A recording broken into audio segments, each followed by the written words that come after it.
దేశవ్యాప్తంగా సంచలనం సృష్టించిన ఐబొమ్మ రవి కేసులో హైదరాబాద్ సిటీ సైబర్ క్రైమ్ పోలీసుల దర్యాప్తు కొనసాగుతోంది.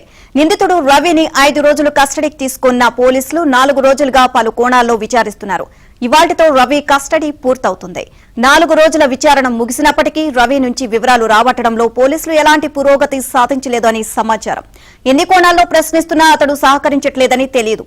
గుర్తులేదు, మర్చిపోయా అని చెబుతున్నాడు అని పోలీసు వర్గాలు తెలియజేశాయి. ఇక పోలీసులు అడిగే ప్రశ్నలకు తప్పుదోవ పట్టించే విధంగా జవాబు చెబుతున్నాడు అని తెలుస్తోంది. మొదట్లో అతడు ఓటీటీలో విడుదలైన సినిమాలకు వేరే వారి నుంచి కొనుగోలు చేసిన తన వెబ్సైట్ లో పెట్టి ప్రజలకు ఉచితంగా అందించినట్టు, తర్వాతి కాలంలో ఓటీటీలోకి రాకముందే కొత్త సినిమాలను ఐబొమ్మలో పెట్టేవాడని పోలీసులు గుర్తించారు. అదెలా సాధ్యమైంది అని పోలీసులు ఎంతగా ప్రశ్నించినా రవి ఎలాంటి వివరాలు వెల్లడించలేదు అని సమాచారం. తొలుత ఐబొమ్మ రవికి సినిమాలు విక్రయించిన ఆ థర్డ్ పార్టీ వ్యక్తులు ఎవరు అనే దానిపై పోలీసులు దృష్టి సారించినట్లు తెలుస్తోంది. ఐబొమ్మ మాటను రవి ప్రమోట్ చేసిన బెట్టింగ్ యాప్స్, రవి ఖాతాల ద్వారా జరిగిన కోట్ల విలువైన ఆర్థిక లావాదేవీలపైనే పోలీసులు ఎక్కువగా దృష్టి సారించినట్లు తెలుస్తోంది.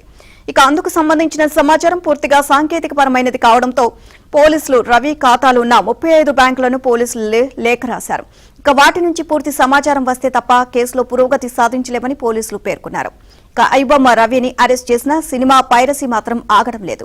2 రోజుల క్రితం విడుదలైన సినిమాలు సైతం పైరసీకి గురై వివిధ వెబ్సైట్లో ప్రత్యక్షం కావడంతో సైబర్ క్రైమ్ పోలీసులు అసహనాన్ని వ్యక్తం చేస్తున్నారు. ఇక న్యాయస్థానం రవికి అనుమతించిన పోలీస్ కస్టడీ ఇవాళ ముగియనున్న నేపథ్యంలో సాయంత్రం అతడికి వైద్య పరీక్షలు నిర్వహించి న్యాయస్థానంలో హాజరుపరిచి చెంచల్గూడ పిఎస్ కు తరలిస్తారు. అయితే విచారణ కొలికి రావాలంటే నిందితుడిని మరోసారి కస్టడీకి ఇవ్వాల్సిందిగా పోలీసులు పిటిషన్ దాఖలు చేయనున్నట్లు తెలిసింది. రవికి విదేశీ పౌరసత్వం ఉండడంతో కరేబియన్ దేశానికి కేసు వివరాలను సిసిఎస్ పోలీసులు అందజేశారు.